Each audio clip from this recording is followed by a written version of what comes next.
But the nature of law is to make moral judgment. It's not intellectually honest to say, well, if we have a secular enlightenment view of the law, then that's morally neutral. It's like, no, that's just a religious view. And so every law has a moral backing. It's not whether, it's which. And every law is intended to stigmatize. I mean, a case in point, I believe there's a law in Indiana, or at least there was, against suicide. Okay, well, what's the point of having a law against suicide? Because people that commit suicide aren't going to be prosecuted. Well, the purpose is to stigmatize that which is evil and to point out people away from that. Like, this is wrong. Don't do it. Yeah, it's just deterrence. There's deterrence factor that you're trying to get at. And the moral aspect is we're protecting life. There's a compelling interest in protecting life. This is the Kuiper Files, and I'm John Westerkamp. Today we're talking about abortion, but more specifically, we're talking about preserving life. Moses said, "See, I have set before you today life and good, death and evil. Therefore choose life, that you and your offspring may live, loving the Lord your God, obeying his voice, holding fast to him, for he is your life and the length of your days, that you may dwell in the land that the Lord swore to your fathers, to Abraham, to Isaac, and to Jacob, to give to them."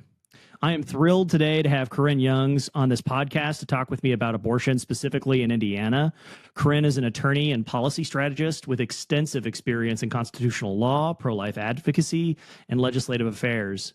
She previously served as the policy and legislative counsel in the Indiana Attorney General's office and has argued before the Seventh Circuit. She's authored briefs before the U.S. Supreme Court, and now she's leading Praxis Advocacy, a mission-driven legal and policy firm dedicated to defending life, liberty, and truth in the public square.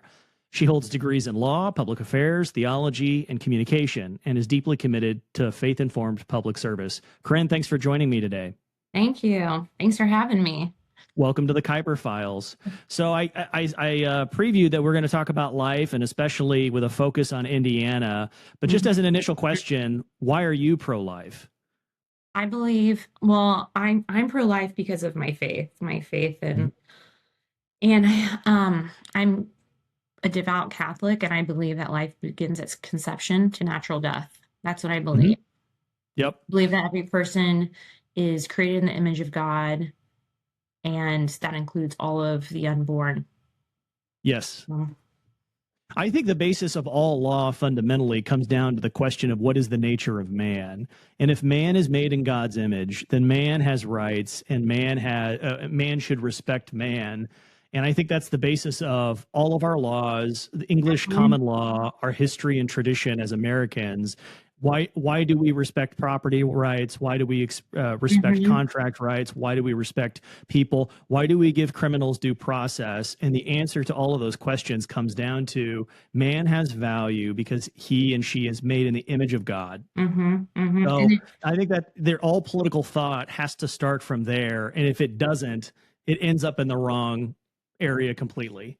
Yeah, and if you're not fighting for life, it is the most important fundamental policy issue, because if you're not fighting for life, all other issues stem from life. So then what are you even fighting for? That's right. And what I'm getting ahead of myself, but what it seems to me, what policymakers and what judges want more than anything is to avoid answering that fundamental question of what is the nature of man. Some of the decisions will talk about potential life or prenatal life, and they're dancing around the issue, because to answer that question is to answer the outcome of many of these cases. So I know there's been tons of discussion on other podcasts and in the news about the arc of where abortion law has been at the federal level. It's been the focus of federal law and federal case law for the last 50 years. But can you give me like a quick overview for people that may not have this at their fingertips, may not be lawyers, of, what has happened between Roe versus Wade and Dobbs a few years ago? What was that all about? Well, let's start at the beginning. In our country, the majority of our states criminalized abortion. Like, it was against state laws for years. And in 1972, the Supreme Court determined, based on our United States Constitution, that there was a substantive due process right to privacy, and that included having an abortion, which is, brand new. And, it goes back to the way people interpret the Constitution. And some people interpret it as, we're going to interpret it to fit the needs of the culture now. And some people interpret it as, well, what did it originally mean?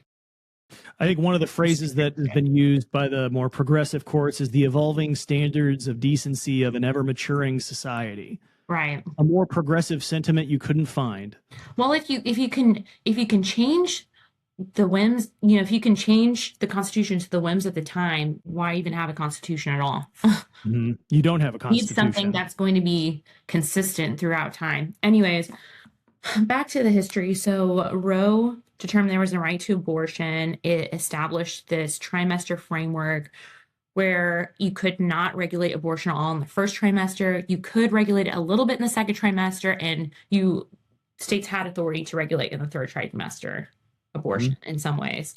And in 1980s, when Justice Kennedy was appointed to the court, pro-life activists were very excited that there was going to be a possibility of overturning Roe in the Planned Parenthood v. Casey case. And to everyone's surprise, that did not happen.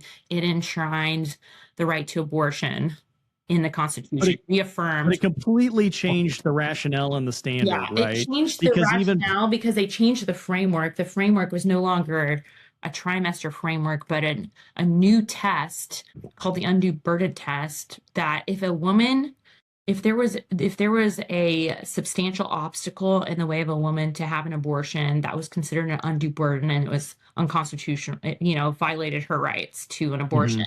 So this undue burden test, though, the problem with it is that it was so subjective that it gave vast discretion to the judiciary to determine what types of regulations were constitutional and which ones weren't. And this undue burden test has a long and storied history that dates back to courts of exchequer in England, right? Like everybody knows what undue burden means, right? I mean, I don't think I'm being facetious. Yeah, I was like, I don't think they do. No. It came out with a lot of inconsistent decisions. So there was a bunch of different after Roe came into existence, pro-life policy turned into, we're going to incrementally regulate abortion, one, to save lives, but then also in the hopes that one of these regulations will lead to the overturning of Roe. That was the plan. And so I've been involved in numerous regulations in Indiana that we've passed through the legislature, and almost every single one was challenged. And many of them were upheld, though, and found that it didn't present an undue burden to a woman seeking an abortion.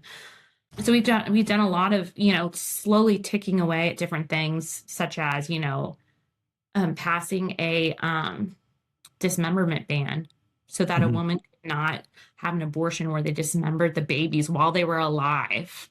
And actually, I've really it's been really a God moment in all of this, because I was miraculous, I don't know, the circumstances really worked out that I was pregnant every time that I was testifying on some pro-life laws, pretty much. So during the dismemberment ban, and I was pregnant with twins, and I actually showed my ultrasound. So it's like you can clearly see the body parts of these babies. You can for the avoidance of doubt, there were people that were there that were in favor of the dismembering babies, right?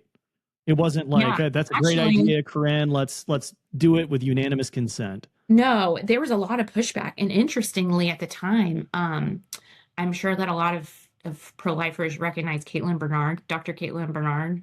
So that was my first time learning of her, and she was a doctor, and she was also pregnant at the same time during this dismemberment hearing, second trimester. Oh, ironic. And testifying in support of dismembering babies. While she was pregnant. I mean, this is a debate over barbarism or civilization fundamentally. So fast forward in 2022, the Supreme Court took up the issue of abortion again. The composition of the court had changed substantially because President Donald Trump appointed a number of, I think it was 3 justices to the Supreme Court during his first term. And so Dobbs comes out. What's the nature of the decision in Dobbs? Yeah, and Dobbs comes out of Mississippi, where Mississippi passed a law prohibiting abortion after 15 weeks. And the Supreme Court determined that there is no substantive due process right in the state constitution, or the new composition of this court has really relied on history and tradition to determine whether certain things are constitutional or not. This originalism principle of history and tradition. History and tradition did not provide a right to abortion, and so they reversed Roe, returned this policy decision back to the states. Okay, so fundamentally, the court didn't decide abortion is either a constitutional right or abortion is not a constitutional, abortion is illegal, but rather who decides on the question of abortion. And so immediately thereafter, of all of the 50 states in the union, which state happens to be the first legislature that takes up this question of abortion now that they have the right to decide? Indiana. Indiana, right? How We jumped amazing. right on it. We kind of anticipated that it was going to happen based on the oral argument, and we've been gearing up for it for months. And as soon as that happened, man, it was full speed ahead of let's get this done. And in full disclosure, so you and I both were there in 2022 during the special session. So you were there in your capacity as in the Attorney General's office, and I was there because the chair of the Life Caucus said, "Can you help?" And it's like 100%. What do you need? And so it's this short. It was 2 weeks, right? It was a short, really short session. Yeah, special session. And the bill that was moving was SB1. And so can you tell me a little bit about SB1 and the legislative history there? It was introduced in the Senate. So actually, I used to serve as general counsel for Indiana Right to Life, so I've been very involved with Indiana Right to Life and worked with them extensively when I was at the Attorney General's office. So I had been helping draft an initial draft that was very comprehensive and thorough, had very strong enforcement, and the Senate did not introduce that. It actually, the Senate, the original bill, the introduced version, looks like ACOG or Planned Parenthood had given it to them. It was the exceptions in it were so broad. So I was actually, during that special session, I think I was about 33, 34 weeks pregnant. I was very pregnant. Yes, I remember. It was the last trimester for sure. And it was just another God moment where I'm, pregnant during this special. And I think that's helpful too, because it just, one of these arguments of these leftist women and groups is that like women need to have abortion so that they can have a career. But yeah, I'm pregnant over here, fighting for this law. But anyways, in the Senate, I testified that the exceptions, the rape, especially the rape section, if you've been raped, you could have an abortion at any time up to 40 weeks. I mean, they were so broad. So the baby can be in the birth canal coming down and you could have an abortion, right? And I mean, it was just, there was no limits to the exceptions. Was there anything? So let's talk, can you give me the structure of what, so there's a general ban on abortion in Indiana, right? And then there are a couple of exceptions. You've mentioned one, which was There's rape. 3 exceptions. The final bill had 3 exceptions, ended up having 3 exceptions. And that was one of the big fights was over these exceptions. What were the 3 exceptions? So there's a lethal fetal anomaly exception, and a lethal fetal anomaly is that if your baby's going to pass away within 3 months of birth, that you can have an abortion. Like if they have some sort of medical diagnosis, then you can, and that's up to 22 weeks gestation that you can have that abortion. So that gets you up to your anatomy scan, basically. There's an exception for rape and incest. And so you can have an abortion up to 12 weeks gestation if you were pregnant as a result of rape and incest. And then the final one is a life of the mother exception and a serious health risk, which is at any time during pregnancy. Now, I will say that I feel like my biggest contribution to this bill during session was narrowly defining what a serious health risk was. It's a great definition. So I spent the majority of my time on the House side trying to clean up that exception and making sure that mental and psychological health was not not a reason to get an abortion. I'm going to read it because I think it is a good definition, because the question of I don't even know if it's appropriate to call it an abortion when the life of the mother is at risk, because the issue, to return to fundamental principles, is you have two people that are made in the image of God, and you have to prioritize one or the other. That's a very different set of circumstances, morally speaking, than just killing someone because. But the definition that ended up passing for serious health risk, which was an exception to the rule, means in the reasonable medical judgment of the doctor, a condition exists that has complicated the mother's medical condition and necessitates an abortion to prevent death or serious risk of substantial and irreversible physical impairment of a major bodily function. The term does not include psychological or emotional conditions. A medical condition may not be determined to exist based on a claim or diagnosis that the woman will engage in conduct that she intends to result in her death or physical harm. So essentially that last part was, if someone makes a threat of suicide or something like that, Right. that does not fall into the definition of serious health risk, because there's moral agency with suicide. So that was the point. And I think, and I think you're right. You know, the serious health risk then becomes, if you're losing a major bodily function, that's the same thing as a life of the mother exception, really. And you know, when you have that, when you're using this life of the mother exception, it's not like this baby was unwanted. It's like there's something bad happening, and also if you don't take care of it, the baby, you know, when the life of the mother exception's coming into play, it's not like you're just killing the baby. You're trying to save the baby too. Right.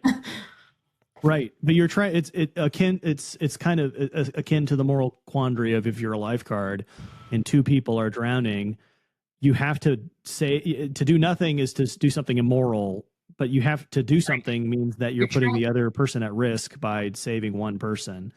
But as soon as you save the one person, you should try to save the other person immediately. Yeah. Right. You're not like purposefully thinking, okay, I'm losing a major bodily function and we're just going to kill this baby. No, you're just, you know, you're addressing the situation quickly because it's an emergency. So that is the outcome of the law. It was challenged immediately by Planned Parenthood and other abortionists, and it was enjoined very soon after. Right. And I think it's just helpful. We were told at the time by House and Senate leadership, this is going to take care of so many, like 95% of abortions, I think was the number. 97, yeah. Yeah, something like that. And in the first quarter of 2022, it was 2,300 abortions took place. In the first quarter of 2025, last year, only 28 took place. That were reported, though. Fair enough.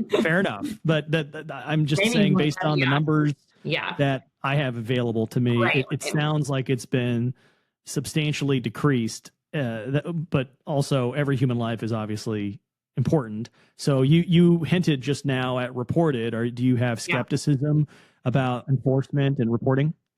Yeah, I do. And the reason why we have this information is because physicians are required in our state to submit terminated pregnancy reports within 30 days of abortion. And so if they're not reporting them, then we wouldn't have that data. And I happen to know of a situation where a woman sought an abortion in Illinois, came back to our state, and it was a surgical abortion, came back to our state and presented herself to the ER, and only half of the baby was removed. This baby was about 26 weeks gestation. I mean, she almost had to have a hysterectomy. So I know about this. I've talked to the physician who's now a very big pro-life advocate, but you know, we also require that physicians submit abortion complications reports. So if they presented to an ER with a complication, you're supposed to report that. So we have data on the problems with abortions, and that was not submitted right away. The physician ultimately found that out and he submitted it himself, but that just shows me that there's probably a lot more complications than what are being submitted. And my understanding too is that women who are receiving abortions are presenting to ER saying that they had a miscarriage. Okay. Really troubling, but so what happens if these doctors don't submit the required reports? Are they fined? Could they go to jail? Is it a crime? It's a crime. It's a B misdemeanor. Now, I have never seen a prosecutor bring a suit against a doctor for an unlawful abortion or an Is unlawful it reporting of an abortion either. is it likely that wherever these abortions are being performed, they're in counties that have pro-choice Democratic prosecutors? Yeah, it could be. It could Okay. be. It's also a little outside of the regular course. So, one thing I'd like to get into is we've got two kind of routes of enforcement right now. We've got Okay. the enforcement of abortions that are happening in Indiana, and Mhm. we have the enforcement of the epidemic of pills coming in from out of state, out of country activists, pro-choice doctors in other states. The abortions that we need to enforce here, there's really only two ways of enforcing them. One is criminally, like I just mentioned. Like if a physician commits an unlawful abortion, it's a crime. And then going after their license. You go after their license through the Attorney General's office, but they're only going to investigate an unlawful abortion if if it comes in as a complaint. Well, and also, the Attorney General can't go after if a physician in Massachusetts, let's say, sends a pill to Indiana. What ability does the Attorney General have to go after the Massachusetts physician? The issue is kind of the jurisdiction. There's a Right. jurisdictional issue, and the most you could do with a physician right there is seek a cease and desist order. Okay. We need something I've been working on a long time is kind of setting up a situation where the attorney general can go after another state for interfering with our laws. Many of these more liberal states have passed laws called shield laws, which prevent other states from coming after those doctors for unlawful Mhm. conduct. That really violates the United States full faith and credit, where other states need to respect other states' laws. So, what Mhm. I'd really like to do, and I know that some states have some pending litigation in this, but I'd like Indiana to be part of this fight and challenge those shield laws. What I'd really like to do, because it's not just doctors. There's these websites that coordinate with women seeking abortion and Mhm. physicians, pharmacists, and send them pills. It would be great if we could set up some sort of conspiracy where we could investigate like Plan C, aid access, and then include them, the websites, and all these physicians and pharmacists. Have you considered federal enforcement in terms of if someone is sending pills through the mail that are unlawful in the state of Indiana, is it possible that there can be, messing with the mail is a big deal from a Right. federal perspective? Is there a federal statute that would have applicability that, let's say, the U.S. attorney for our state could use to try to enforce the law? It's the Comstock Act Okay, what does that that prohibit? prevents abortifacients from being sent through the mail. Now, there's been a lot of legal theorists on both sides debating whether this will work or not. Some on the left have argued that, oh, this is outdated and its purpose wasn't to be used in this way.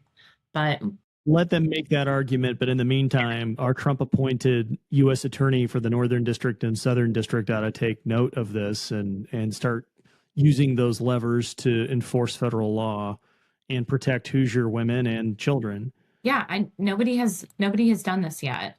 So, like every abortion law that's ever passed the General Assembly in the history of time, it immediately is challenged by the Indiana Civil Liberties Union for some kind of unconstitutional theory, which Oh this yeah. happens immediately after the legislative session, right? And Oh yeah. so, I guess I know we can talk. Ultimately, this case went to the Supreme Court for a first round. It may go back Mhm. again for another round. Judge Hanlon was the trial court judge that first heard the case and put a preliminary injunction on the application of this law. That's right. Right, right. Okay, so what that means is this judge said this is likely unconstitutional and therefore it shouldn't be enforced. I'm just going to read the judge's own words for the Okay. benefit of our listeners, because I think that a lot of law seems very mysterious to lay people, but fundamentally law is supposed to make sense and it's supposed to be reasonable. Mm-hmm. But the part of the opinion that really stuck out to me was, the court writes, the court acknowledges that abortion was not lawful at the time the Indiana Constitution was ratified.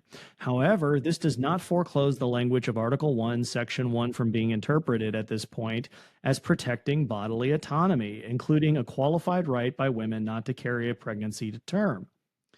The significant then existing deficits of those who wrote our Constitution, particularly as they pertain to the liberty of women and people of color, are readily apparent. And so essentially what this means is the court is saying, I know that the history and tradition of our state for the last 200 years or whatever, since 1851, has been that abortion is not legal. It's not acceptable. It's not constitutional. Mm-hmm. That doesn't matter because bodily autonomy is so critical a right, in my opinion, that this has to be a thing. And the reason why this is the case is because our forebears, the framers of our Constitution, which are the reason she has a job as a state court judge, were what was the phrase? They had significant existing deficits. I mean, just for me, when I read that, it's a jaw-dropping statement for a judge to criticize the framers of a constitution, which they are using as the basis of the authority to make a decision. I think it's kind of wild generally that trial judges finding kind of a new constitutional right in our state constitution generally is pretty... In the same breath that there's no support in our history and tradition for this. Right. But I found this, and I think that the policymakers, people who are in positions where, making decisions on judicial nominations, if memory serves, I think this judge applied to be a Court of Appeals judge. Yeah. So this people should take note. Judge Handlin this is her opinion. I'm reading it. I want to be faithful to it. Found a right to abortion on the basis of bodily autonomy. So then the subsequent questions becomes, what other things are there in this text that have no basis in our history and tradition that these people might find? I don't know. I don't know. You don't know either. And that's not the nature of the way law should be. So anyway, I think it's worth just pointing out, first blush at this that the Indiana judiciary gets at looking at this law, they say it's a constitutionally dubious law. So obviously this is appealed to the Supreme Court. Mm-hmm. Tell me, mm-hmm. did the higher courts of appeal come to something that was a much more reasonable basis? Did they come to the right answer? Where did they go from here? They came to the right answer in the fact that they lifted the injunction, and now our pro-life law, SB1, is in effect, and it's been in effect since 2023 when the decision came down. But the Indiana Supreme Court still found that there was a substantive due process kind of right in our Article 1, Section 1 kind of preamble to the Bill of Rights, that life, liberty, and happiness, the life aspect, that a woman has a right to abortion to protect her life, and serious health risk. And exactly what you mentioned before. Well, now that we've kind of found this right in Article 1, Section 1, what other rights in the future could be found or determined at a later date? We kind of created this new precedent of a right that is not in our history and tradition as a state. So I believe three justices were in the majority. And yes, so Justice Moulter wrote the majority opinion, and then there were two other opinions that were there as well. Other opinions. There was a concurrence by Justice Slaughter in the decision to remove the injunction, but he would have decided this case in a totally different way, and that he would have determined that Planned Parenthood and all of the other abortion clinics do not have standing to even challenge this, and would have not even gotten to the merits of the Constitution. the reason that they don't have standing is that these abortionists are trying to assert a right that they don't have. They're trying to assert harms that aren't theirs. It would be the women seeking an abortion. I want to go back. I want to touch on that later, but I want to focus Okay. on the majority first. So, Sure.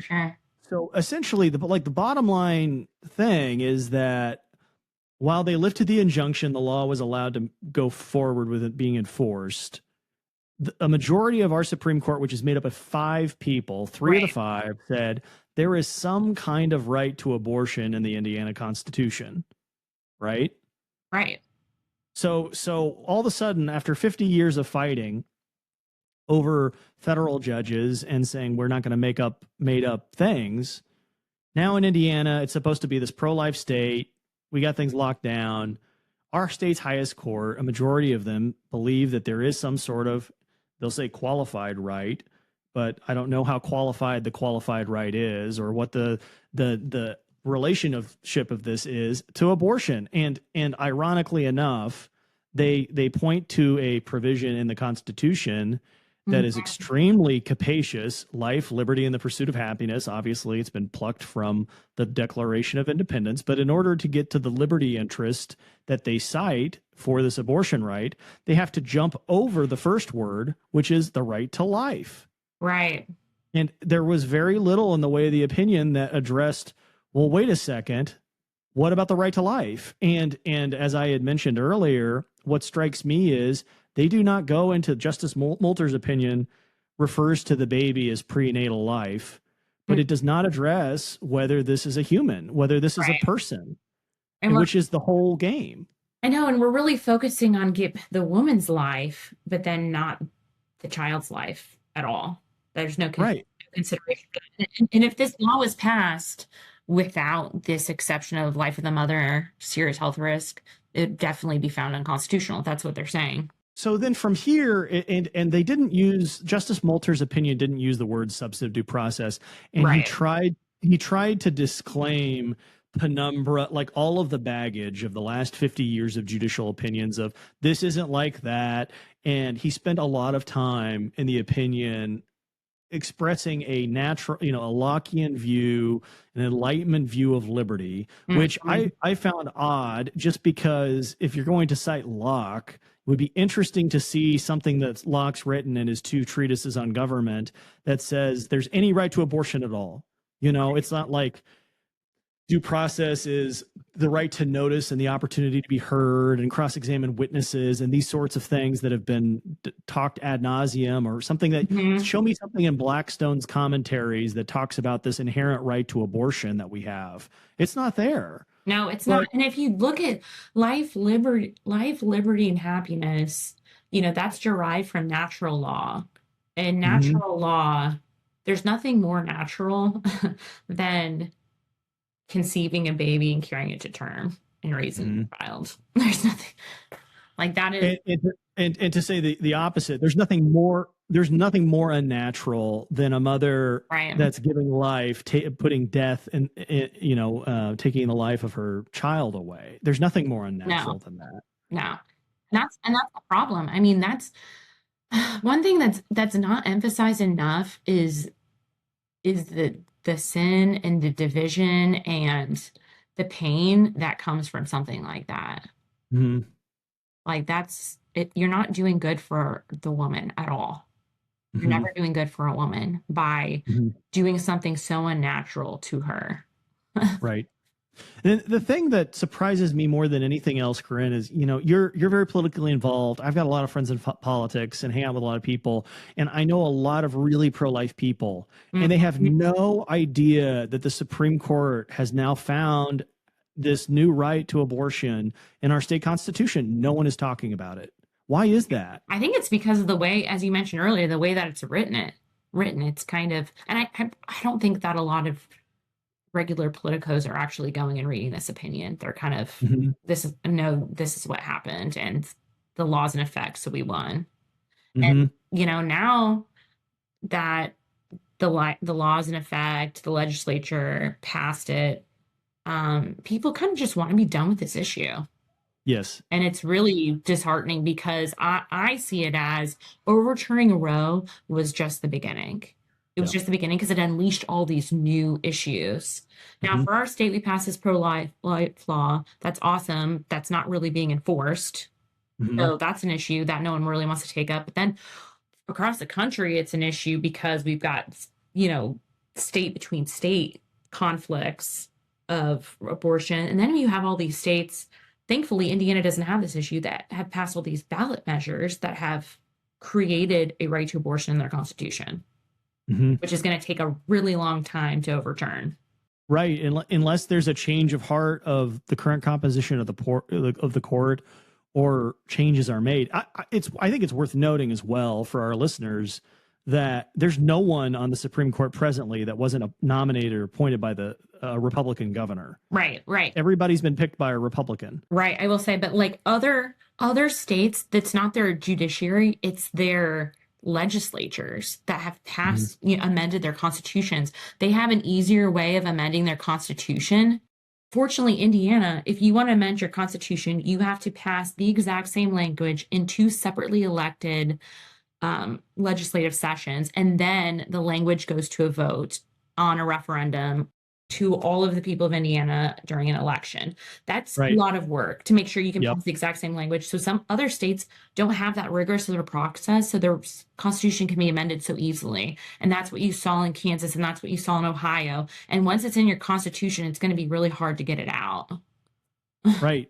Right. And so if it's hard to change our constitution and our courts come to a decision that isn't faithful to the Constitution, then Right. then it's really hard. And so and nobody's going to try to do anything Yeah. about it unless they know about it. Yeah, and then if you have a court that comes to a decision about what our Constitution says, you've created a precedent, and then future courts have to abide by the previous decision. Sorry, decisive. Hmm. Standing by a thing decided for the non-lawyers listening. So I'd like to spend 2 minutes talking about the concurring / dissenting opinion of Justice Goff before we get to Slaughter. I wanted to save Slaughter's opinion for the end because it's the best. It's the best. It's the correct opinion, in my opinion. And I agree. And Justice Goff's opinion just kind of was a jaw-dropping, head-scratching experience for me. I mean, he effectively says he makes political statements in this opinion. In my opinion, he states the people of Indiana should speak directly, bolded, directly to the issue before us today through the constitutional amendment process. And so he's making a political suggestion here that we need to do this through a democracy kind of way of doing it. I would therefore urge my colleagues in the General Assembly to put to the people the issue of whether the guarantee of liberty in Article 1, Section 1 of the Indiana Constitution includes a qualified right to bodily autonomy. Ooh, there's that word, bodily autonomy, which could mean transing the kids, euthanasia. It could mean any number of these things that, whether forced euthanasia or not forced voluntary euthanasia, assisted suicide, all these different issues. So what is interesting here is there's an opinion, but it doesn't have anything to do with an opinion on what does the Indiana Constitution say about abortion, which is nothing. Yeah. Was that shocking to you? Am I just off on? It is shocking. When I read this, when it first came out, I kind of made me pretty angry, but because it's just totally in a different wavelength than the majority. We would be looking at a completely different landscape right now.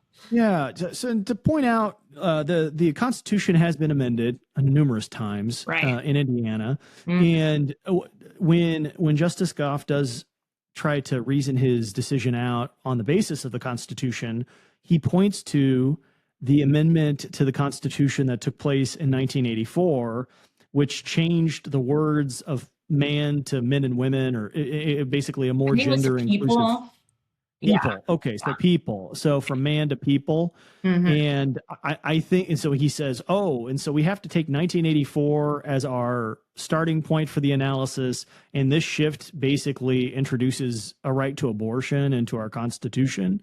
I think most voters in 1984, Reagan was up for his second term at that point, would have been shocked to know that changing the word man to people in the Constitution somehow bootstraps a right to bodily autonomy into our Constitution that sits there latent for 40 years and then is found by Justice Goff. Yeah. I mean, just is a staggering opinion. His opinion, like we mentioned at the beginning, his judicial jurisprudence, his judicial philosophy is so much more of the Constitution is conforming for the times. That is the way he views it. And I think that when you're selecting Court of Appeals and Supreme Court justices, I think it's very important to investigate a judge's philosophy. And a lot of the times, which this is going into a whole nother topic about judicial selection, but as you know, the trial court judges kind of have control of the judicial selection process and have often picked trial judges, and they seem to have a more changing philosophy than a philosophy that determines, okay, how is this going to affect all the cases in the future rather than changing it for the current circumstances. I would say there's a vibe generally within the profession of law that says that lawyers and judges are the high priests of our society that have the secret knowledge which can govern all people, and that we're especially morally endowed to make decisions like this. And that's just not true. Lawyers don't have special training in philosophy. Right. They have training in law, Right. And that's the thing too. And that's how exactly what you're saying right now is that's how the judicial branch has become the most powerful branch of the three branch system. It really has. And that's what's so kind of troubling because they're not equal. They're not equal anymore. The legislature is, one of the weaker branch, at least in the federal government. If people are listening and getting angry, I think one thing to consider is that our Court of Appeals and Supreme Court justices come up for retention votes occasionally. And if their opinions are inconsistent with the spirit of the Constitution, with the text of the history and tradition, then they should not be retained. And it's never happened. No one's ever not been retained. It just doesn't happen. There's not enough political attention. Well, yeah, because regular people are not reading decisions. They're just not. No, and that's right. You're not going to make a decision on retaining or not retaining a judge unless there's a substantial amount of money thrown into such a race. We just had in the last election, a few of our Supreme Court justices were up for retention, and there was a little bit of some talk about not retaining them, but of course that didn't really go anywhere because there was a lot of money used to retain them. There was a pact created to retain these judges. Right. And I saw that happen as well. And there are other folks who I would say hold themselves out to be originalists in the legal community and yet practice in the Indiana judiciary. And all of a sudden they were, we got to stand by Judge so-and-so because, they're really good, even though they've had decisions that I would say are questionable. So let's get to the good news, the light at the end of this tunnel, which is Justice Slaughter's opinion, which is a truly a breath of fresh air. So you had already mentioned this before. There's this thing called standing that says that the court has jurisdiction to hear an issue because there's actually been an injury. And in this case, who was the plaintiff bringing the lawsuit, Corinne? Well, there were several plaintiffs, but the main one was Planned Parenthood, who is always represented by the ACLU. And I think there were several other, like All Options and several other clinics. And Justice Slaughter said that we don't need to get to the Constitution at all because these clinics do not have standing to challenge this law at all. They are not suffering any harms. You have no harm in not being able to conduct your abortion. The harm, would be to the woman. And Right. so what really would need to happen was the same suit that happened in Roe, where they actually had a pregnant woman who couldn't receive an abortion bring the case. So no one But that was involved in this lawsuit was a pregnant woman, to be clear. no, There was no imminent abortion that was taking place. These no. were just people that wanted to practice abortions. Yeah, they practice abortion, so they're their quote unquote harm was that they potentially have some criminal penalties against them for conducting abortions. Well, no doubt, right? No doubt. That was their harm. Is that But then the legal question becomes, this is what I think the majority does a sleight of hand here, where they say, well, they'll go to jail if they do an abortion. Okay, yeah, that's very true. Then take up the substantive issue of whether there is a right to practice giving abortions right? rather than the right to receive an abortion. They totally glossed over that.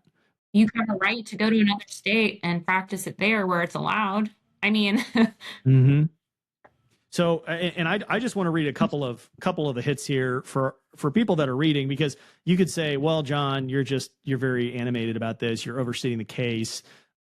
This is political speech. But Justice Slaughter lets his colleagues kind of have it. I mean, he says, quote, the court's unprecedented conclusion is both momentous and unnecessary on this record, unquote. mm-hmm. And later, he says that today we engage in judicial overreach and flout our doctrine of constitutional avoidance when we proclaim the existence and scope of an unenumerated constitutional right without first addressing whether SB 1's exceptions protecting a pregnant woman's life and health allow the procedure. And so Justice Slaughter is echoing kind of the sentiments that I've been echoing, which is like, this is huge overreach. I mean, this is a big deal. It's not like, well, you know, it was a close call and, you know, it wasn't really that bad. And, you know, you're making a mountain out of a molehill. This is really not a good thing, because if the court had taken the approach of Justice Slaughter,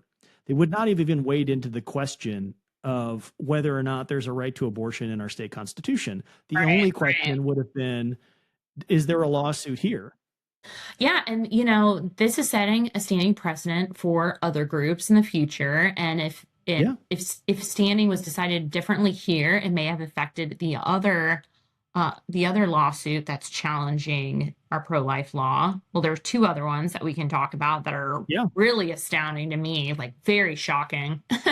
But, you know, because those are standing kind of issues too. Yeah, but before let's talk about those. But before we go on, so after this part of the lawsuit is over, the ACLU petitions for rehearing the case, which is denied.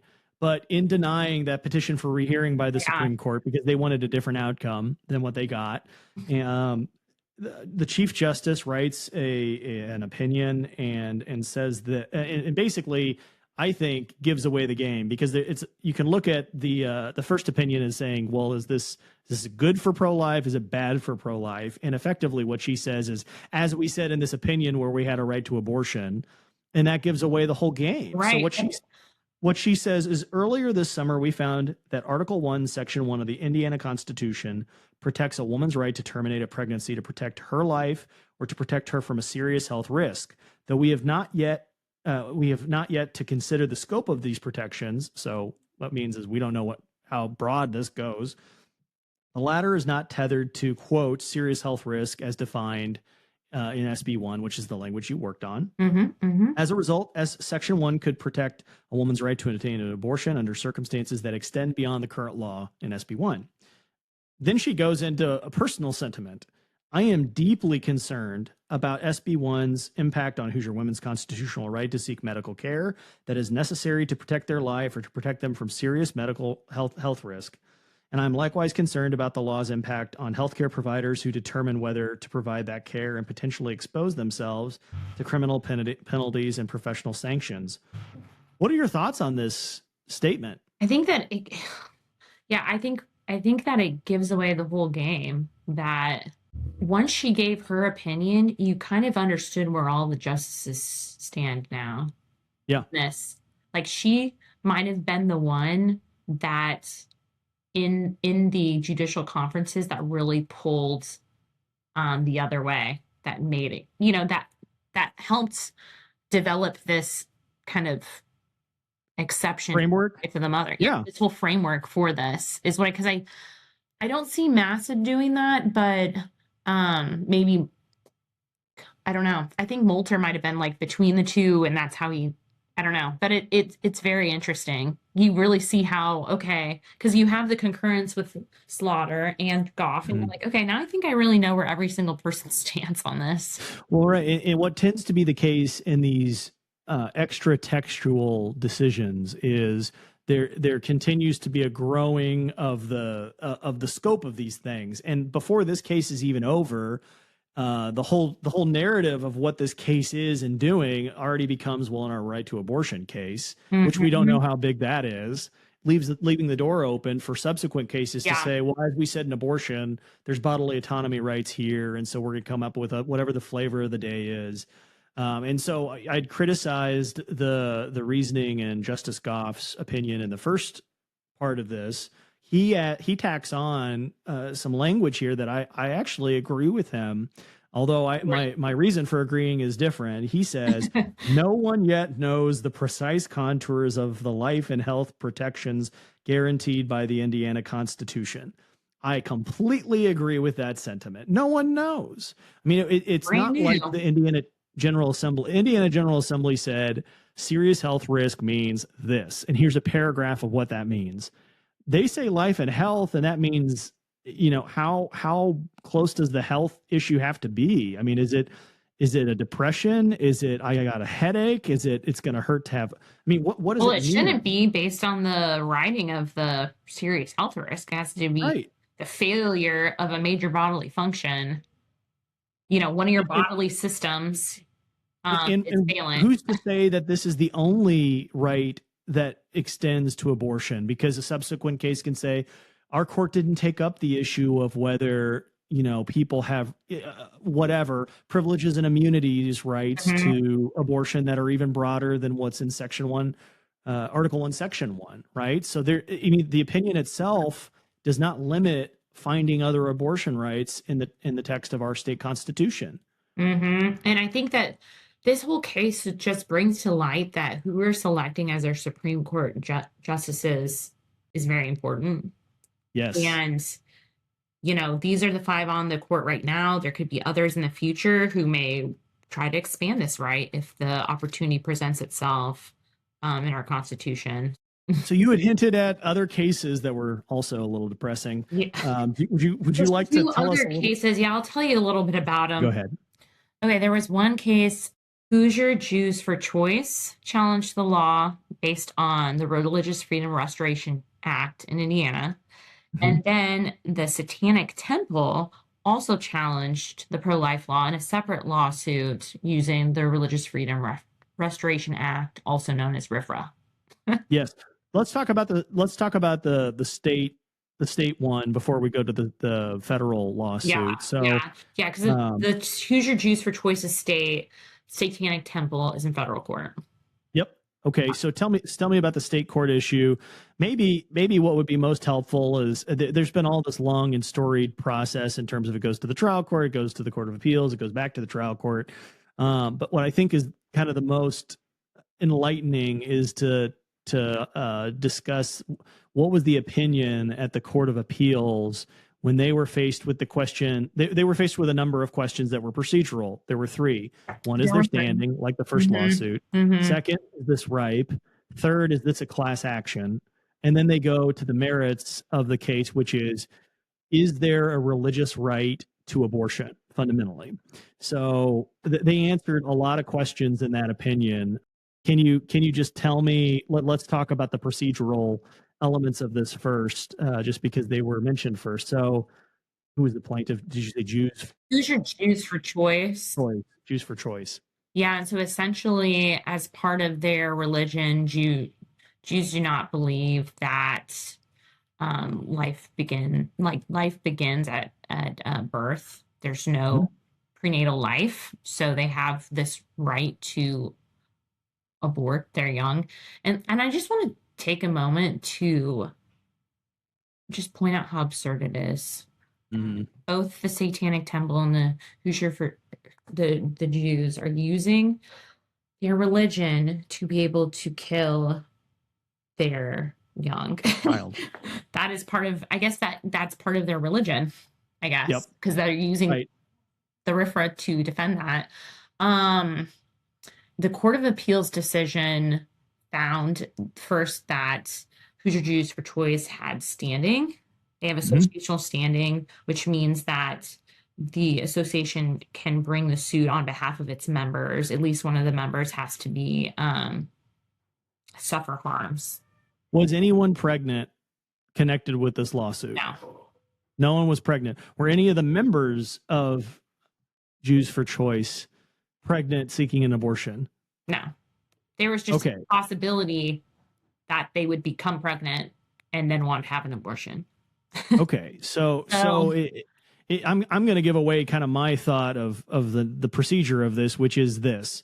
There's no gymnastics that many judges will not do in order to get a leftist cause into court.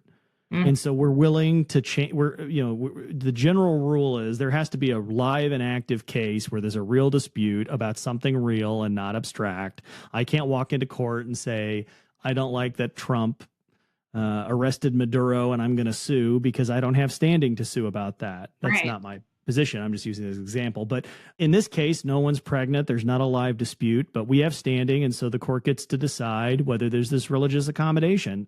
So then the second question is this ripe? Meaning is this a decision we need to make now, or do we have to wait until this issue actually comes up and someone is in fact seeking an abortion? What was their decision there, Corinne? They decided it was ripe, but I don't remember the reasoning behind that.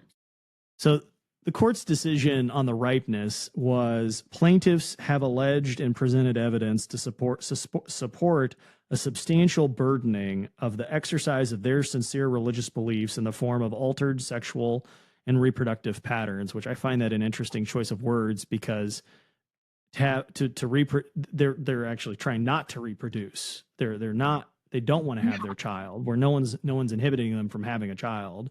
They're being inhibited from killing their child. So right. I remember reading that and thinking like, this actually doesn't make any sense. And the state had argued, I thought appropriately, that whether any plaintiff will even become pregnant and whether those who do would be directed by their religious beliefs to terminate the pregnancies under those particular circumstances is speculative and abstract. And I think that that's actually correct in this case. I'll also point out just the nature of how far we are in clown world exactly here is some of the plaintiffs 4 and 5, are a same-sex married couple without children. And so you have a gay couple that is suing that they have a religious right for an accommodation to abort their children. When they can't even reproduce anyways. they cannot. And so now I know, I understand that what they're trying to do is what they're really saying is we want the right to have a child with a surrogate. And if the surrogate wants to have the child and this couple does not, they want to force the surrogate to terminate the pregnancy. That's what that means. So I think it's also trying to kind of normalize same-sex marriage in a way that they're just like any other couple. And I mean, because now we're using terms, even this week in the legislature, there was someone testifying on some sort of bill and they were referring to birthing persons and chest feet or whatever the terms are now that are kind of offensive if you're a woman that's actually birthed children and breastfed. It's hard to imagine being more confused than not understanding the difference between a man and a woman. So right now we're actually, this is a whole nother discussion too. We're trying to define sex, gender, male and female in our code because they're not defined. They've never had to be defined, but now they do need to be defined. So we're working on that. Well, be careful. Be careful because, like we don't know what the court will do. Well, if you don't have a definition, they'll do whatever they want. But and maybe they won't. I hope I'm wrong. I hope my suspicions are misplaced. Well, right now, I don't know if you know this, but right now, people in the state of Indiana can change the sex on their birth certificate. That was a Holcomb innovation, wasn't it? Innovation? No, there's been some Court of Appeals precedent that has misinterpreted some statutes very broadly that they've determined that people can change their birth certificate, especially including minors, if it's in the best interest of the child to change their. Interesting.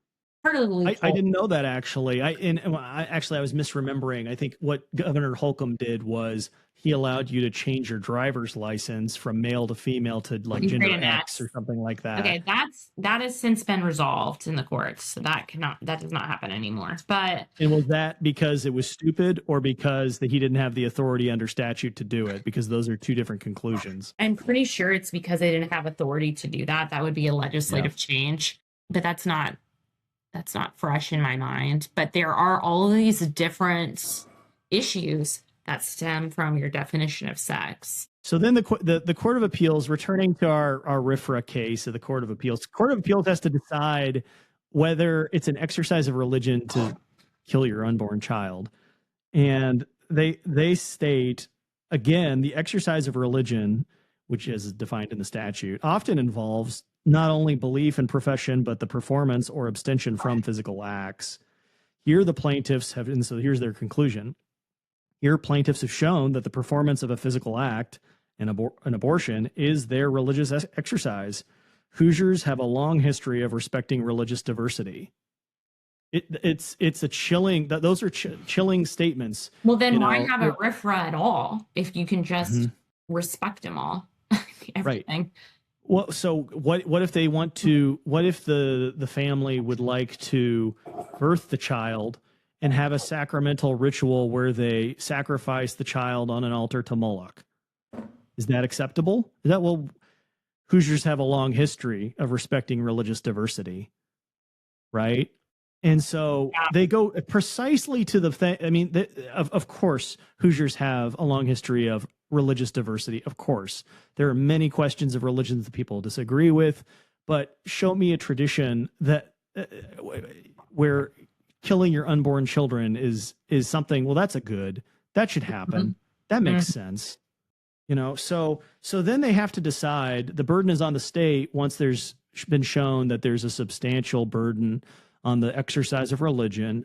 The state has to show that it has a compelling interest and that they've narrowly tailored their means in order to succeed. And so you would think that the state has a compelling interest to protect life always, and that there's no tailoring that isn't inappropriate in doing that, right? Right. So and it even says in our statutes that Indiana our goal is to protect life. Judge Wiseman, in evaluating whether the state has a compelling interest, refers to the question as whether potential human life it's protecting potential human life beginning at fertilization, and she spends no time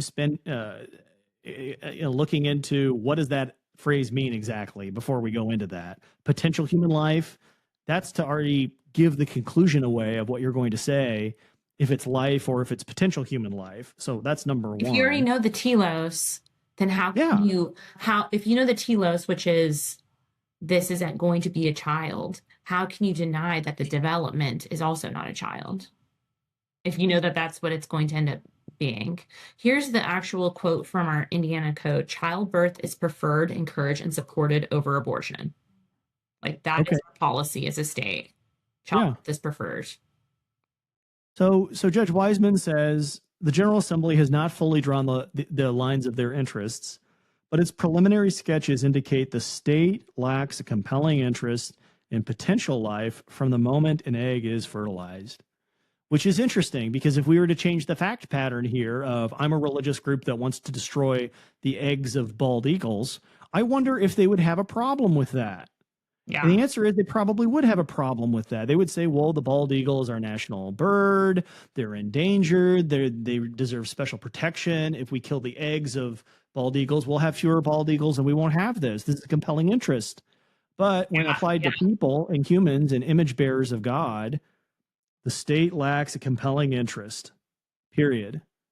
And And I think that there is like a bunch of different kind of polls of young people, or generally like, yeah, if puppies are killed, you know, they're like, oh, that's so disturbing. If babies are killed in the womb, oh, you know, that's fine. You know, it's Live and let the die. value of life is just, you know, human life, it just means nothing to people. The final leg, I agree. The final leg of this analysis is: did the state legislature narrowly tailor its interest in order to achieve its ends? And what's interesting is the court admits plaintiffs did not provide for any alternative schemes for furthering the state's alleged compelling interests of protecting the baby. They didn't say baby, but I'm saying baby, the zygote, embryo, or fetus. Instead, they say that the abortion law is under-inclusive because it exempts some abortions from criminal prosecution on secular grounds, but it includes no religious exceptions. And so because basically if the Court of Appeals sees that there's any inconsistency in the law itself to protect human beings, then we can't protect human beings if someone asserts that their religion says that we can kill human beings. What? Mm-hmm. Mm-hmm. So I Create that. I can't even have a law at all. I mean, the thing that I want to give away as an overarching takeaway for folks here is what's concerning to me is that the wins that we get as pro-lifers in courts are all procedural. They're only procedural. They're never substantive. In other words, no one ever says, yeah, but that's a procedural outcome too. Because it doesn't say life is worth protecting. It says who decides, which I'm not disagreeing with that in any way. But what I'm saying is there needs to be a judge or a court that says life is worth protecting. The state has a compelling interest, and we're not going to recognize accommodations for people that claim that they want to kill their children because of religion. No. No, and that it's a reasonable thing for legislatures to protect life, period. But nobody's saying that. All these the best the courts have been able to do is to say, well, you win on standing, which is great. It's a win. You know, I'm not taking away from that in any way, shape, or form. It throws out the case, so we don't have to deal with it anymore. But what I was saying with the Dobbs case, it's substantive in the fact that it's determining that there is no right that exists.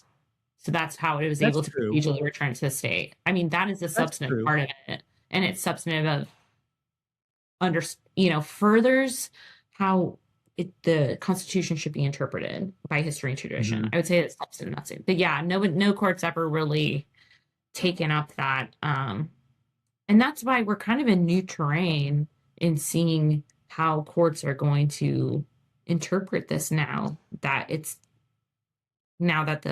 the federal government's returned it to the state. You know what I mean? It's newer. It's a new landscape for judges to start deciding these decisions.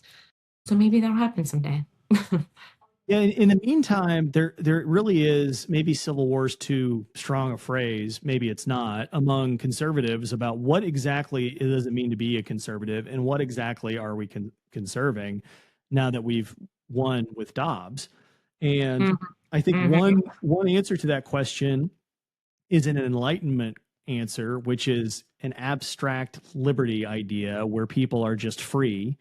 And one is one that's based in a Christian tradition. And that's where this is really coming to a head, because instead of the court saying, we are a Christian state and we're going to protect life, they said, well, John Locke and social contract theory and all of these things. And so the name of this podcast is called The Kuyper Files, because I think Abraham Kuyper is a helpful guide in these times, because he resisted in the Netherlands the Enlightenment revolutionary thought within them and led an anti-revolutionary party that was Christian based. And I'm going to read two quotations from him that would address kind of what is the way that we could look at these at case law, at statutes, and how we should think about government generally speaking.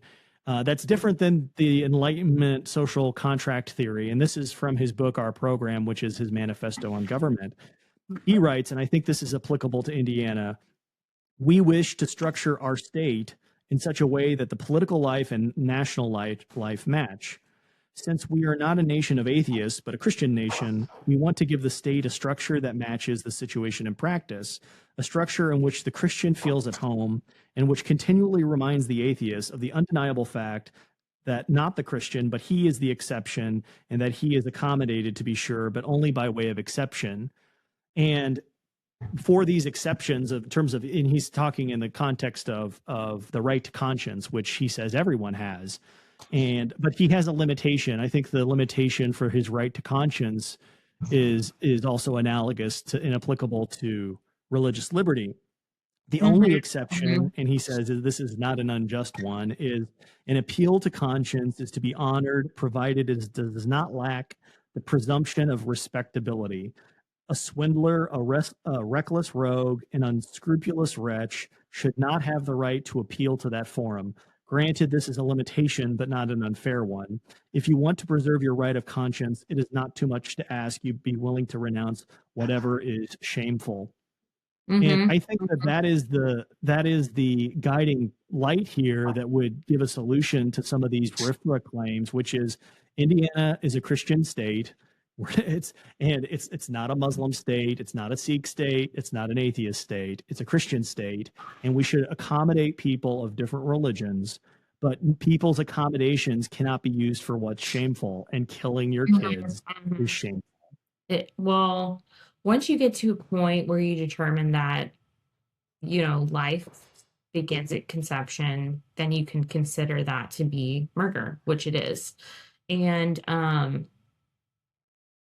then at that point, once you can define personhood beginning at conception, then you might have a court finally say, this is what I'd like to see courts do is to be more straightforward about it, because there's no way around it. Either life begins at conception or it doesn't. It's a binary thing. And the answer to the judicial question is answered with the answer to that question, but nobody ever wants to do that. They didn't do that in Roe versus Wade.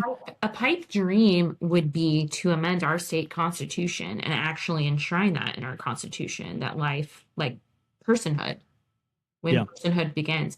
Now that's a pipe dream because that's also risky. Why is it risky?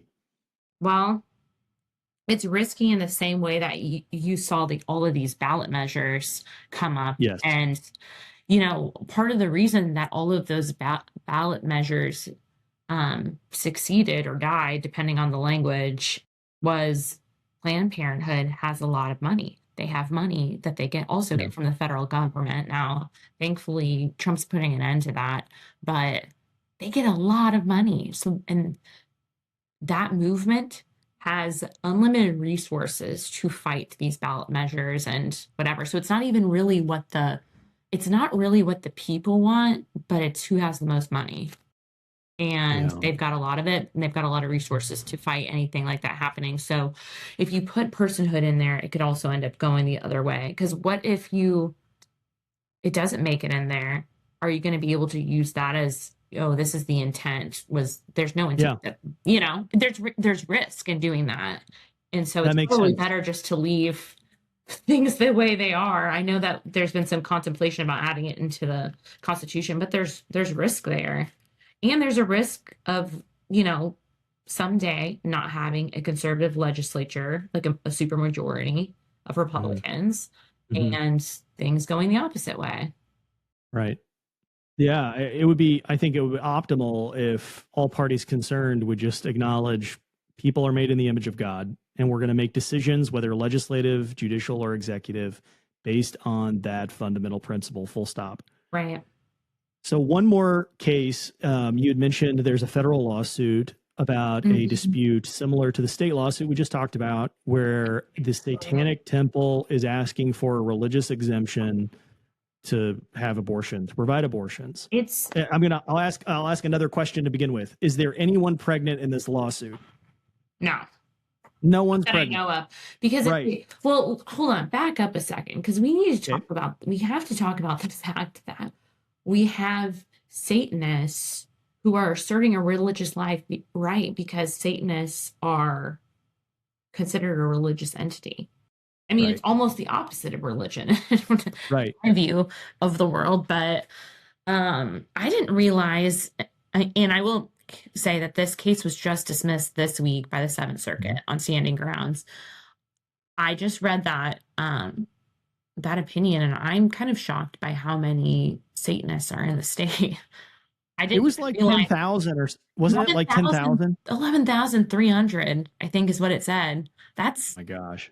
I didn't actually know that it was so prevalent, I guess. So that's a couple hundred per county, Yeah. right?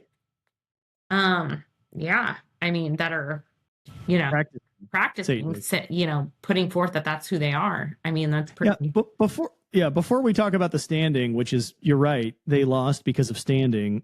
What jumped out to me in the relevant factual background of the opinion was the Satanic Temple says these tenets support, their tenets of belief, support what it calls the satanic abortion ritual, a meditative ritual intended to, quote, cast off notions of guilt, shame, and mental discomfort that a patient may be experiencing due to choosing to have a medically safe and legal abortion, unquote. So someone is coming into court straight faced and saying we're gonna the ban on abortion is burdening my right to exercise a satanic abortion ritual. Yeah, chilling. I thought that so they have these seven tenets that are their beliefs, and two of the tenets come into play in this suit. One is that they believe in bodily autonomy. And then the other one is that the science is subjective, and science can be whatever you believe it to be. That's their belief. So, and in both of those, abortion is part of that. The implication of this together means that abortion is, it sounds like it's a positive good. The other part of this lawsuit, too, is that the Satanic Temple has an abortion clinic. It is in Massachusetts, and they do telemedicine abortions. And so they want to be able to provide telemedicine abortions in our state. Now, prior to our pro-life law in 2022, we have prohibited telemedicine abortions for years. All medication abortions have to be provided in person. The medical abortion is a 2-pill regimen. The first pill has to be administered in person by the physician. It has to be consumed in the presence of the physician. So that's been law for a while. Well before this. So, and then the second pill they take with her, and she consumes it later. It's a terrible practice. It's a terrible thing. But so they want to be able to provide these abortions in our state. Right. So there's they make two arguments before that. Like they were like, we get an exception, and the court's like, hold on, why do we have jurisdiction to look at this? And they make two arguments. The first is, well, statistically speaking, 11,000 people is an awful lot of people, and we all believe that abortion is really good. And Indiana is being mean and not allowing us to kill our unborn children. And so the probability is some point in the future, one of our 11,000 members will need to have an abortion. And the second one, I'll let you address these each, but I'll put them both out there at once. The second one is, well, Indiana is stigmatizing Satanists. The Satanic Temple claims Indiana's abortion ban has caused all of its members to suffer the stigma of being evil people because they do not believe a human being comes into existence at conception, nor do they believe abortion is homicide. So your thoughts on those two arguments, Corinne? Well, the standing probability theory, which I'm not very familiar with that. I don't know if you've come across probability standing. So they basically say that there's, we have this many members, and there's this many members are capable of becoming pregnant at any time. And then there's, having unintended pregnancies. And so of those unintended pregnancies, this percentage will want it to have the option to abortion. I'm like, right. This sounds very abstract and speculative. Yeah, so there's no harm presented. There's no specific person, again, that's pregnant and wants to have an abortion and they can't. So, so that's kind of why they threw it out. I don't think you have to have this law to stigmatize the fact that people are willing to kill their unborn children. But the nature of law is to make moral judgments, Right. and it's not intellectually honest to say, well, if we have a secular enlightenment view of the law, then that's morally neutral. It's like, no, that's just a religious view. And so every law has a moral backing. It's not whether, it's which. And every law is intended to stigmatize. I mean, a case in point, I believe there's a law in Indiana, or at least there was, against suicide.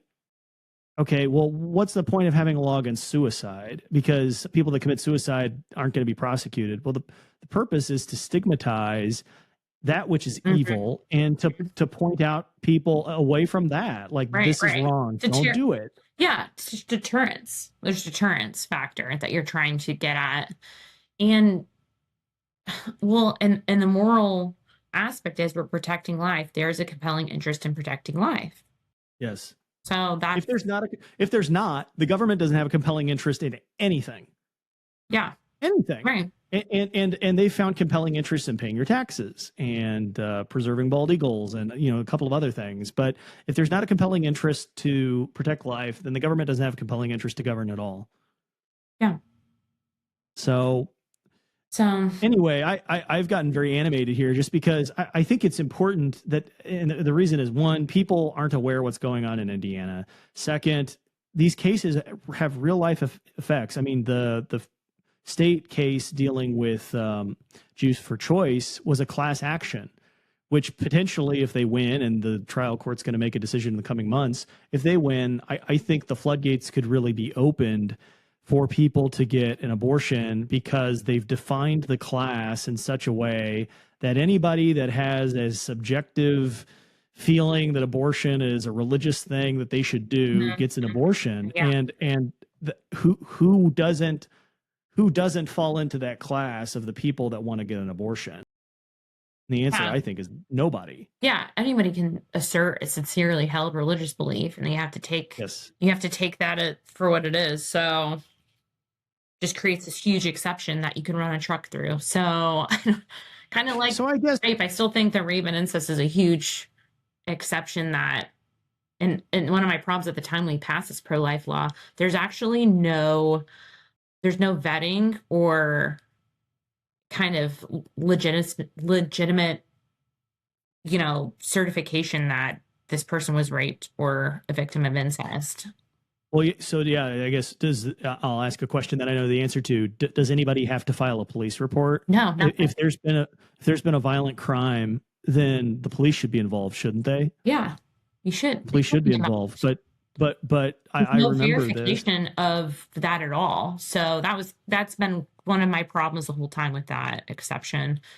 Mm-hmm. I mean, that's what I said earlier. When we were passing this whole pro-life law, it was the battle of exceptions. That's what it was. Yep. It was. Oh, and the other aspect of this law that we didn't talk about earlier, and that's come into issue in some of these cases, that all of the legal abortions that came through the exceptions must be performed at a hospital. Yeah, let's talk about that, because this is John's take. I don't know everything, but the sense that I got during the 2022 session was the leaders had gotten together. They said, this is what we're going to do. Right. We don't want to make Salesforce too upset, or, Chamber of Commerce, or whoever these economic development. Eli Lilly, God forbid that somebody with an MBA would be upset with what, protecting children. Right. And it felt like it was kind of an already baked bill. And the things that I saw in the bill, and this is from memory, I was trying to go through notes that I had. I couldn't find the notes that I had from 2022, but I remember one of the concerns I had was it shifted who was doing abortions from Planned Parenthood and some of these clinics, Home Women's Health. Mm-hmm. So essentially, it didn't say it, but it was like to IU Health, Yeah, and that's where they do most of them. And I remember at the time, I was like, well, wait a second, there was an insurance taxpayer funded component to this. Is if you fit into one of these buckets, taxpayers' dollars can be used to procure an abortion. Mm-hmm. Is my memory correct there? Do you remember that whole discussion? Yeah. I mean, I think that at the time, pro-lifers were excited because it meant shutting down clinics, because they were not going to be able to continue operating without the abortions. Because no matter how Planned Parenthood spins it, they don't make their money from mammograms. No. Okay, they make their money Yeah. from abortions. They're not. They've had to close down all of their clinics, but now they're all at IU or Eskenazi. That's where they're at, and yeah, maybe there was some sort of arrangement to help the hospitals in this way, but that's the main abortion physicians, because we do have physicians that all they do is abortions. Then that's where they work now. So, Interesting. I remembered during that whole process, there was I mean, we were all looking for the loophole that was going to undo the whole thing, and right. we were That's the trying to thing. make it tighter. And I remember we were printing, there was maybe like 200 amendments Yeah. that were introduced in both chambers. And being in the attorney general's office, we'd set up like a war room there, and we're Mhm. reading through stuff. And I just remember thinking, or at least in one instance, like Senator Lannon got an amendment to SB1. And I thought, there's like 9 Democrats out of 50 in the body. And the Mhm. fact that like the Senate Democratic minority leader is getting amendments on this bill, and the Life Caucus, the Joint House Life Caucus, couldn't Mhm. get anything was a staggering thing for me. I just couldn't believe it. And then all these people who had been, we're running for state legislature, we got to protect the unborn, it comes to, we got to, here we go, guys, let's do this. And then people started melting away and They getting sure worried, and did. I mean, and, and I just couldn't believe it. this was the session to determine who was really pro-life and who was not. Yeah, it And was. there were a lot of people who um weren't as pro-life as they said they were. And what it really came out during the votes, because in both chambers they offered amendments to tighten up, get rid of exceptions, get rid of the Yeah. legal fetal anomaly, get rid of the rape and incest, or tighten the rape and incest. And you saw how they voted. Now, um Indiana Right to Life endorses candidates through their PAC. They Hmm. have those candidates fill out a survey, and in the survey, those candidates that want to be endorsed have to say what exceptions they're for. Yep. Whether they're pro-life, what exceptions they're for, if it ever came to a vote. Well, it came to a vote, and a lot of people did not vote in how they said they were going to vote. Right. Well, but there was a consequence to that, right, Corinne? They were primaried and they lost their job, right? And Yeah, I think Indiana some. Right to Life did it. Yeah, I'm being facetious I think again. some of them did, but a lot of them didn't. The problem with elections too. I mean, in the House, they're every 2 years. The Senate, they're every 4 years.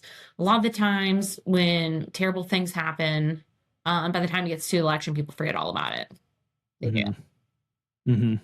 And then a lot of, a really bad outcome, if I recall, there were some very far conservative groups that were trying to introduce a personhood bill at the same time, and I think it came out as an amendment actually, which wasn't reasonable at all, because we are kind of getting to the point where, like, we're trying to get the best thing we can get, and we don't want to Yeah. pass something that's going to totally. I think the personhood bill was going to rip out the entire abortion statute as it is, which was not good, because, Was it we certain knew this was islands? going to be yeah, because we knew Yeah. that this was going to get enjoined initially, and you don't want to rip out the entire statute while it's enjoined temporary. I mean, Yeah. there were a lot of legal issues with what they were trying to do, but yet if you voted against it, they started coming after those legislators that were really pro-life for Right. their, in their elections. It was a terrible thing. I remember, I think one of the difficulties in this process is you have people that are lawyers, like the language really matters. And I remember looking at Yeah. language for one of the legislators, and they were like, well, I went to LSA and they said this works. And I looked at him like, this doesn't work. They always And I just always went have. like, I know. And I go like, what you pass actually really matters. Like, it doesn't really matter what your subjective intent is. The words that are Right. there really matter. And there are people that are the well-intentioned folks that want to get rid of all abortions and repeal all of the abortion restrictions. We're Right. going to undo everything so that Indiana would be the most open state in terms of abortions after this was over. That was the concerning part for me as well. Yeah, How do you it message was that? very concerning. And I will say that has always happened with LSA. You know, they're bipartisan. Okay, well, they're also Mm, human. So a lot of their stuff mm, is not bipartisan. And they don't really they don't really care about all the causes. So they just kind of I just hmm. drafted something for a legislator. They gave it to LSA. It came back. They stripped out almost everything and Yeah. wheeled it down to nothing. And I thought that leadership wanted less or something, but no, the LSA had stripped it all out. They Mm. had a problem with it. So, There's a quotation that I heard in like my first year of practice. It's like no man's life, liberty, or property is safe when the General Assembly is in session, and it's kind of true. Um, yeah. but I appreciate the work that you've done, Corinne, to try to protect life in Indiana. The work is not yet done. It's never going to be done. There's always a battle. There's always people pushing, and Right. I hope the purpose of this podcast has been to shine a light on the battles that are happening now and then the battles that may yet come. Right. So in the midst of all of this, you had mentioned earlier you got your law firm practice. Can you just tell me a little bit about what you specialize in? Who do you try to help? What are you working on today? So as we mentioned previously, I was working at the Attorney General's office. I left the Attorney General's office around the time of my fourth child. Did not mention I have four children now, so I'm very pro-life. Yeah. And it just wasn't a fit for a family, but I got to work on some really awesome, cool policies while I was at the Attorney General's office. And I ended up starting my own firm, legal and policy firm called Praxis Advocacy. Hmm. And it's a mission-based organization that's just furthering the truth, furthering conservative values. And I have this dream of it becoming kind of the premier conservative Christian firm for the state of Indiana. And so I would like to further conservative causes and I would like it to be a one-stop shop for all conservative causes. So whether that's Hmm. in the legislature, working with, just government affairs, doing litigation, helping candidates succeed, whatever that is, it being a one-stop shop for all of those things. Can you give the listeners some examples of like these are the types of clients that would be ideal for Praxis? Well, one of my clients right now is Indiana Family Institute. I am doing policy for them. I'm lobbying for them in the General Assembly, and that's what I'm doing right now. But I'd also like Okay. to do general counsel services for Christian nonprofits, helping them navigate, whatever issues, or representing people who have constitutional issues that arise. Normal people, organizations, Christian organizations. Kind of my specialty is First Amendment and, Mhm. pro-life, religious liberty, free speech issues. But I've done a lot of election law while I was working for Jim Bob, but also just serving as general counsel for these Christian nonprofits. But I'd also be interested in helping candidates succeed with their issues during elections. Mhm. Yeah, that's kind of a Yeah, very a surface smattering level of review. So it is a law firm, but it's also, potentially churches. churches or like helping people with amicus briefs in state or federal court, or helping them with federal policies, drafting comment letters, even just strategic advocacy of thinking, we have a goal of accomplishing this. What options can we what can we do to accomplish this goal, and coming up with strategic and thoughtful ways to to get this policy to succeed. So it's kind That of like sounds a big host of things because I've yeah. had so many different legal experiences, but all of them have revolved around furthering conservative causes. Yeah, that's wonderful. Good luck to you and God bless you in your efforts there. I know you're also working on potentially a hybrid classical school in Hendricks County. Where are Yes. you in that, and what is the ultimate vision there? I understand it's a work in process and it's going to develop as it goes, but tell us a little bit Yeah, about that. so I since I've left my full-time job and have kind of started my own practice, I have more flexibility, and I've been thinking about homeschooling my kids. So I live in Danville, Indiana, and Hendricks County, and there's not Mhm. very many private schools. I would not even consider public school. That's a whole nother discussion, but I've spent a lot of time in education policy and trying to get rid of DEI. That's also one of my specialties is DEI. And Great. I'm actually working on a DEI audit to come in the future. But anyways, I don't trust it. So there's not Yeah. enough private schools close to me. There's one close to me that it ends at first grade. That's not going to be an option soon. And so I want to homeschool, but I really like the idea of kind of having a hybrid school, which is you go to school 2 days and you do homeschool 3 days. And sometimes it's Oh, school that's interesting. homeschool days. There's a bunch of them on the north side of Indianapolis. There's nothing like this on the west side of Indianapolis. And I'm really intrigued by classical school. Mhm. And I'm Catholic, so I would want to be a classical school in the Catholic tradition, getting to our roots and learning from, you know, the same way that all of the greatest thinkers have been taught through time. Yeah. Reading classic literature to learning Latin, which I think really improves your vocabulary and your reading comprehension because you're dissecting words down and what they mean, like phrases down and what they mean and how they form words, and really having a deep grasp of theology and our faith, which isn't taught in school, public schools at all. And having love of the Eucharist and things that are really important. But another aspect of classical education is getting away from technology because it's a distraction, and we didn't learn from technology. We learned. I've heard that they allow phones in schools now, which I've been out of high school for a minute. But Yeah. I had heard somebody who had a high schooler like, oh yeah, they can have phones and they use tablets and they have all these devices. Schools give them, even private schools give out tablets or what a Chromebook. So I just testified on a bill this week in support of a bill Senator Deary offered that is basically called the Chromebook bill because when a Chromebook is brought home, it allows the parent to have additional controls on the device to block or filter content or even have the Chromebook totally shut down on its own, like at the time. But right now, parents don't even have control of these Chromebooks that they bring home. So, wow.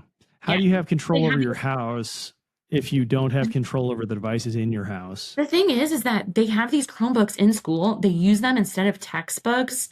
And I've talked to some students before. I'm like, isn't this totally distracting? Aren't people just listening to music or playing games or whatever? Yeah, that's what they're doing. That's what they're doing in class with these Chromebooks. I don't even know why can't we just use textbooks like we've used? Books are so good. I love books. I love books so much. And I don't think you can read unless you have a pen in your hand and or can mark in it. And I'm just seen as an old and then fogey. the only thing you're going to be distracted in the book is like the maps or like the glossary. Like that's what you're going to be distracted. You're going to be distracted by the whole internet. I mean, like just to put a pin in it too is like having a sustained focus on an activity for a long period of time is hard to do. And it's a skill that you have to have as a lawyer. I mean, even as a lawyer, if you're trying to read a case or read a contract or read something that requires you to think, it's very hard to do so when your phone is ringing, when your emails are going off. It requires real discipline to do that. And we didn't have those distractions to be in the habit of having that now, but it's going to be so much more difficult for future generations if we've accustomed them to changing things every 3 seconds, like a swiping Instagram sort of educational process. There's a number of bills being offered this section. I have a couple thoughts on this because I'm really kind of an anti-technology person for the youth. There's a number of bills this session, which is something that Indiana Family Institute hopes to be leaders on and push in the future, is a bill that regulates social media for our youth. And there's a bunch of different versions of that. But there's a bunch being offered this session that I'm not sure this is quite the session to do it, but because it needs to really be done right. I'm actually reading a book called The Anxious Generation. I don't know if you've read that, but it's all about how technology has completely changed youth and how they've grown up and become more anxious, more depressed. Jonathan Haidt. Yes, I thought it was Jonathan Haidt, the Stern School of Business guy. Yeah. it's very interesting how we've created these phone-based kids instead of play-based kids, and at the same time, when we've created these phone-based kids, we've also developed this kind of umbrella parenting. We're scared of Yes. the boogeyman, or the kids are gonna be taken away, so we have to watch them at all times and can't let them go outside to It's the play. fragile versus anti-fragile dichotomy that Yes. he talks about. Yes. Yeah, so I'm trying to be more play-based and develop more independent individuals rather than, because that playing outside, like having some independence is how you develop independent, thoughtful adults. And that's something, but this has kind of gone a little bit beyond my. I wasn't expecting it going this way. It just, Sorry, but it demonstrates to me that we need to have future discussions. I have a lot of thoughts about a lot of things, and all of them are likewise very conservative things. But anyways, so my Catholic school, I have a lot of interest in the school. It's in the very beginning stages. I'm still developing the board, and I'm prayerfully considering what our identity, what our mission is going to be before I get too far down the line. But I'd love to tell you more about it once it gets further developed. That's great. I hope it's a great success. I hope that it helps a lot of people in Hendricks counties and maybe in other counties of people that are nearby. The work you're doing is really important. Be encouraged. Thank you for your work. It's great to hear from you, and I'm encouraged that there are Christians like you that are building things in Indiana to try to lead to human flourishing. And we should pray that, our leaders will make decisions, whatever branch they're in, that will lead to greater human flourishing and to, exalting the image of God, including Jesus Christ. And, furthering the family. It all comes down to the family over the government. Yes. Well, and this is, I'm reading a book right now by a macroeconomist. It's called The Collapse of Global Liberalism. And he said liberalism is completely focused and almost exclusively so on reproducing liberalism and production and consumption at the expense of family formation. And that's really, as we think about how our state talks about Hoosier life, usually it's focused on jobs. Jobs are very important. But you hear a lot of statistics about average wages, number of jobs created, economic development, issues like that. You never hear about the number of families that have been formed, the number of kids that have been born, our birth rate, how we're incentivizing families to stick together and to make not become divorced. Because I think divorces are really kind of a huge issue that policy-wise needs to kind of be considered. Like, how do we get families to stay together? I mean, because I think one of the big policy issues is that a lot of these kids do not have a dad in the home. And that is what is leading to crime and lack of education, healthcare problems. All of these problems are stemming from the breakdown in the family. And so we need to really focus more on, the family rather than anything else, really. And there's a fundamental question that the family. That's what the left is kind of focused on, the government serving as one of the family members, really. Yeah, as a in the absence of a parent, the government is the great caretaker. And I think there's a fundamental question: Are we an amalgamated group of 300 million atomized individuals, or is our nation built up of families? And the answer that I give, that Kuiper would give, I think that you would give, is that the family is the foundation of society, of the church, of everything. It is.